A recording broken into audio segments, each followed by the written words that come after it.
Hello my YouTube friends and hi from Ireland. We continue exploring the city and today we will visit some major landmarks in front of the cathedral. Visiting St. Patrick Cathedral.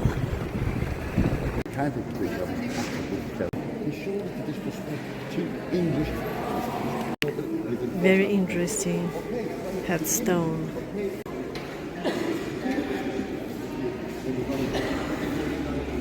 Now we're going to come to this ostentatious display. This is when religion. The first building appeared on this spot in 1192, but then in 13th century it was built in stone and it was reconstructed especially after the fire later on.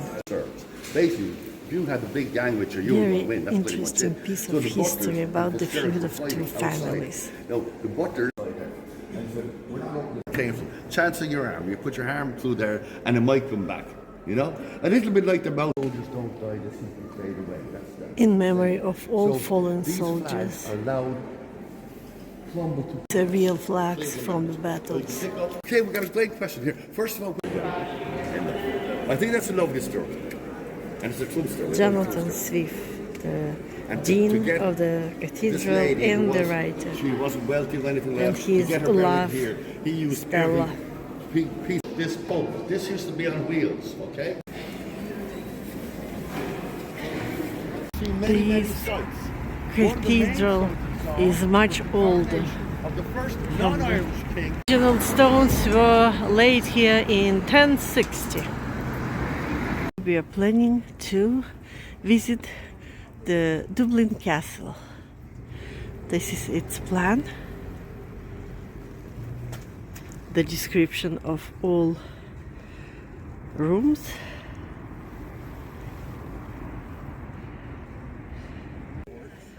The inside court.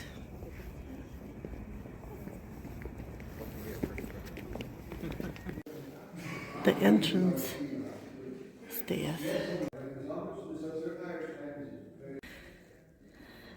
These grand staircases were first in Dublin, completed in 1749.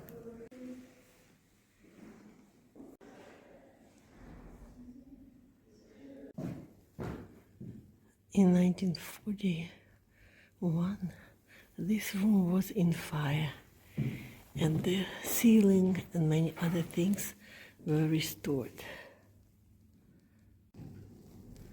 The drawing room.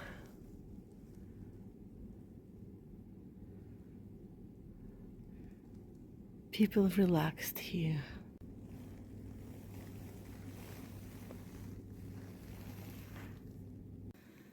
The throne room.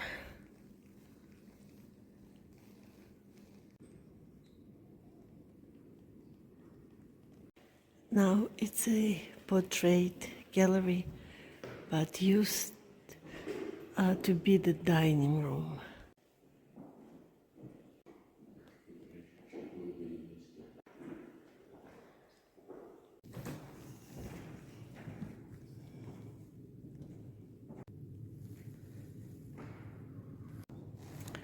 Beautiful chandelier. Many paintings on the walls. The portrait of the King Georg. Left to the oval is the portrait of Robert de Verax.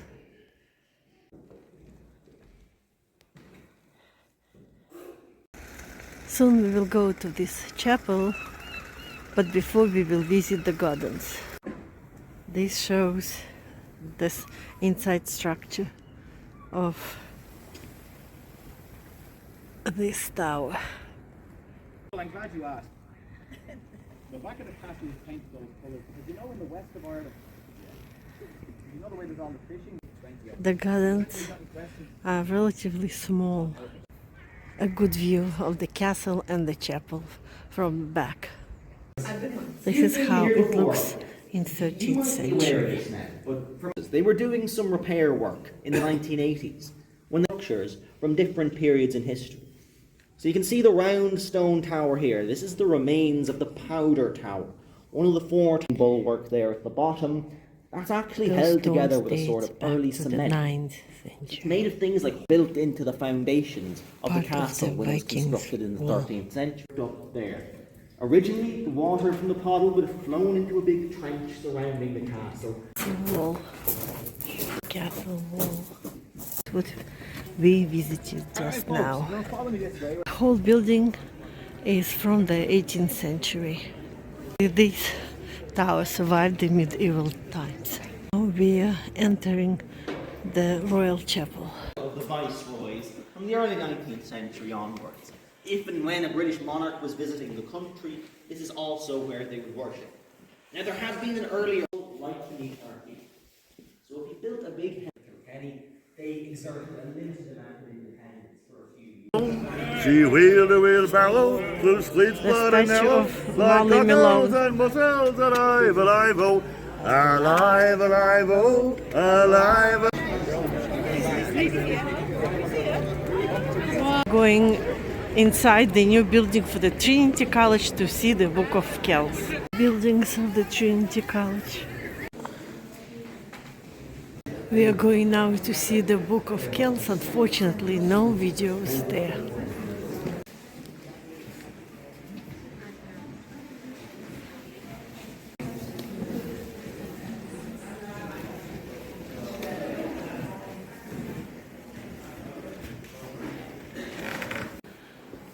This is called the Long Room, one of the oldest libraries.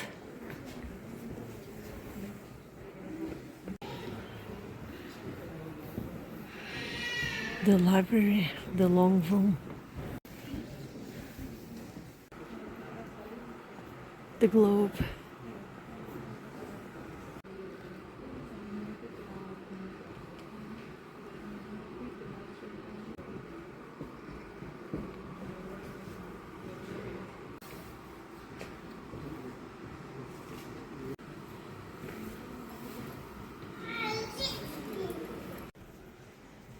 Books.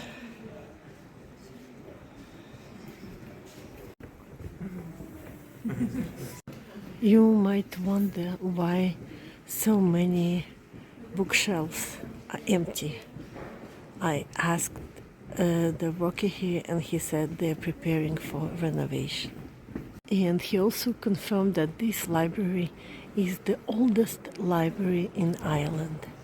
The buildings of the Trinity College.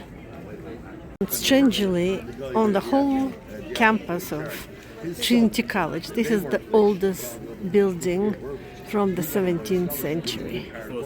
Every other building is older. These are talking statues. 100 AD and began life on the lonely Isle of Iona in the Scottish Hebridean Islands. In the monasteries, a school for missionaries, and a scriptorium in which the word of God was written on vellum, natural inks and pigments. And it is believed that just a few scribes were involved in writing all the words that the Book of Kells contains.